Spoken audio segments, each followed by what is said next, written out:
Please subscribe to my channel and click bell icon to get the notifications.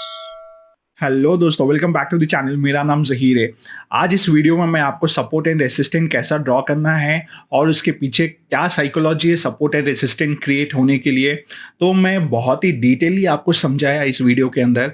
अगर आपके पास time नहीं है तो इस वीडियो को डाउनलोड करके आप आराम से फुर्सत से बैठ के देखिए, क्योंकि अगर आप ट्रेड करना चाह रहे हो, आपको सपोर्ट एंड रेसिस्टेंट का कॉन्सेप्ट समझना बहुत ज़्यादा ज़रूरी है। आपको ये वीडियो बहुत ही पसंद आएगा, ये मेरी गारंटी है। तो चलिए चलते हैं स्क्रीन। इस वीडियो में हम जानेंगे best way of using support and resistant. ये बहुत ही बेहतरीन कॉन्सेप्ट है, आपको समझना बहुत ज़्यादा ज़रूरी है। उससे पहले मैं आपको रिक्वेस्ट करता हूँ कि आप मेरे चैनल को सब्सक्राइब करिए और बेल आइकन पे क्लिक करिए, सो दैट मैं जो भी वीडियोस डालता हूँ आपको नोटिफिकेशन मिल जाए उसका। चलिए चलते एग्जैक्टली फर्स्ट पॉइंट पे, सपोर्ट एंड रेसिस्टेंट होता क्या है। आपको ये चीज़ बहुत ही आसान तरीके से मैं समझाऊंगा। एग्जैक्टली सपोर्ट का मतलब है क्या। ये क्या है, price level that marks important turning point in A market. मतलब जब भी बड़े टाइम फ्रेम पे कोई टर्निंग होता है, वहाँ पे आपको रेसिस्टेंट या सपोर्ट क्रिएट होता। फॉर एग्जांपल यहाँ पे देखिए एक टर्निंग पॉइंट हुआ यहाँ पे वी टाइप का, तो ये सपोर्ट है। सपोर्ट होते ही उसके नीचे जाने की पॉसिबिलिटी बहुत कम है। वैसे ही रेसिस्टेंट क्रिएट होता। रेसिस्टेंट जो है आपको उसके ऊपर जाने नहीं देता एक्चुअली, तो ये प्रॉबिलिटी बहुत ही कम है वो रेसिस्टेंट को क्रॉस करने के लिए। Why exactly this level works. Simple answer ये है कि इसका कि ये बेसिक ह्यूमन साइकोलॉजी है, जो ग्रीड एंड फियर के वजह से सपोर्ट एंड रेसिस्टेंट का एरिया क्रिएट होता ट्रेडिंग के अंदर। इस चार्ट्स के अंदर यूजुअली कौन रहते, आप और मैं रियल ट्रेडर्स रहते, तो हमारे अंदर बहुत ज़्यादा फियर और ग्रीड रहता, जिसके वजह से सपोर्ट एंड रेसिस्टेंट क्रिएट होता। इसको एक सिंपल एग्जांपल के साथ मैं आपको समझाऊंगा। अभी देखिए ये स्टॉक जो है अप ट्रेंड पे है, ऊपर जाने के बाद यूजुअली थोड़ा रिट्रेसमेंट होता। रिट्रेसमेंट होने के बाद और ऊपर जाने की कोशिश जब करता है, यहाँ पे यूजुअली आप और मैं जो है ऑर्डर्स प्लेस करते in a way that market is in up trend, तो हम यहाँ से बाई करने की कोशिश करते।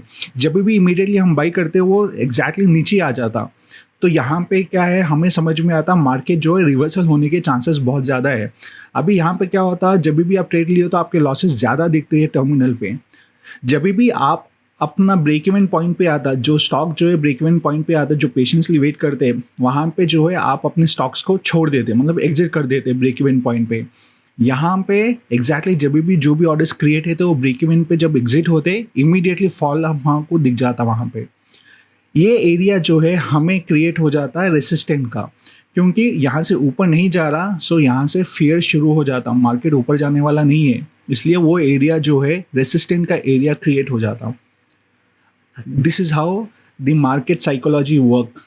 अभी हम समझते हैं सपोर्ट कैसा क्रिएट होता। एक स्टॉक डाउनफॉल पे है, यहाँ पे थोड़ा रिट्रेसमेंट हुआ और यहाँ से हम समझते हैं कि मार्केट नीचे जाने वाला है, so will put the sell orders. लेकिन जब भी हम सेल ऑर्डर्स क्रिएट करते हैं उसका ऑपोजिट हो जाता। So we will patiently wait. जब भी मेरा ब्रेक इवन पॉइंट पे आता, मैं वहाँ पे निकल जाता हूँ। उसके वजह से ये एरिया जो है सपोर्ट एरिया क्रिएट हो जाता।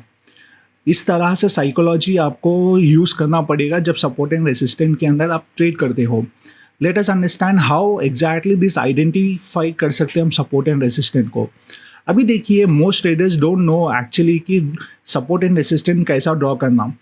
हमेशा हमें एक चीज़ कॉन्सेप्ट करना है, कहीं पे भी अगर वी टाइप का कोई आपको स्टॉक दिख रहा है और बहुत ही ऑब्वियस टर्निंग पॉइंट्स बड़े टाइम फ्रेम पे हम दिखता है, वहाँ पे हमें जो है क्रिएट करना पड़ेगा support and resistant. For example ये वीडियो पे देखिए, यहाँ पे देखिए मार्केट वी टाइप क्रिएट करा, यहाँ पे आपको समझ गया कि यहाँ पे जो है सपोर्ट क्रिएट हो गया। मार्केट नीचे जाने की कोशिश करा लेकिन ऊपर हो गया, यहाँ से रिवर्सल पैटर्न क्रिएट होगा, तो सपोर्ट के पास हम जो है ऑर्डर प्लेस कर सकते हैं। उसी तरीके से देखिए रेसिस्टेंट पे, यहाँ पे वी टाइप क्रिएट हुआ, एग्जैक्टली देखिए ऊपर वहाँ पे आपको एग्जैक्टली रेसिस्टेंट एरिया के पास ब्रेक इवन पॉइंट मिला, वहाँ से मार्केट डाउनफॉल स्टार्ट हो गया। This is how we have to understand. और बहुत सारे लोगों का कॉन्सेप्ट गलत है, सपोर्ट एंड रेसिस्टेंट छोटे टाइम फ्रेम पे लेते हैं और उन लोगों को ड्रॉ करने नहीं आता। सो हमेशा हमें बड़े टाइम फ्रेम पे सपोर्ट एंड रेसिस्टेंट ड्रॉ करना ज़रूरी है इसके अंदर। अभी हम समझते हैं कॉन्सेप्ट्स को कैसे आसान तरीके से हम सपोर्ट एंड रेसिस्टेंट को यूज़ कर सकते हैं।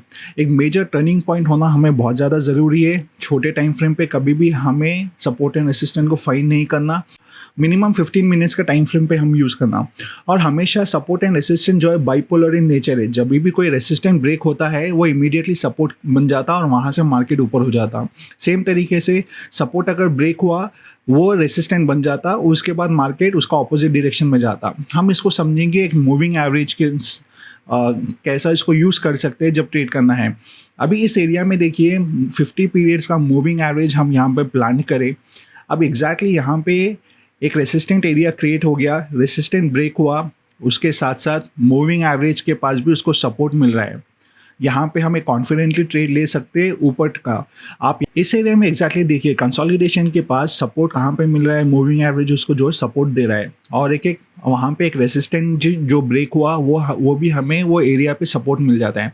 आप एग्जैक्टली यहाँ पे कॉन्फिडेंटली एक ट्रेड ले सकते हो और आपका स्टॉप लॉस रेसिस्टेंट के नीचे रख के और 1:2 का मिनिमम आप रिस्क को रिवॉर्ड कैरी फॉरवर्ड करते हुए आप इसको ट्रेड करना ज़रूरी है। और एक वेरी इंपॉर्टेंट कॉन्सेप्ट ये है कि जब भी आप सपोर्ट एंड रेसिस्टेंट पे ट्रेड कर रहे हैं तो आपको मिनिमम रिस्क मैनेजमेंट करना ज़रूरी है। 1:2 और मिनिमम 1:1.5 रखना ज़रूरी है। अभी हम समझते हैं कभी सपोर्ट ब्रेक हुआ, ये एरिया में देखिए सपोर्ट था, वहाँ पे सपोर्ट ब्रेक हुआ।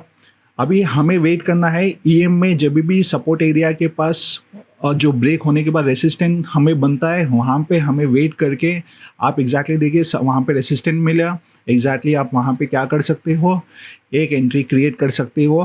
क्योंकि यहाँ पे दो कॉन्फिडेंट है कि सपोर्ट आपको जो है ब्रेक होने के बाद वो आपको रेसिस्टेंट बन जाता है, सेकेंडली आपका EMA सपोर्ट मिल रहा है। तो आप जब EMA के पास वहाँ पे आप एग्जैक्टली एंट्री लेके सपोर्ट के ऊपर आप जो है अपना स्टॉप लॉस रख के रिस्क मैनेजमेंट के साथ 1:1.5 to 1:1.2 मिनिमम आप इसको लेके कैरी फॉरवर्ड कर सकते हो। इस तरीके से आप जो है सपोर्ट एंड रेसिस्टेंट को ट्रेड कर सकते हो। और बहुत लोग इसको नहीं समझाते, तो आपको ये चीज़ समझना बहुत ज़्यादा ज़रूरी है।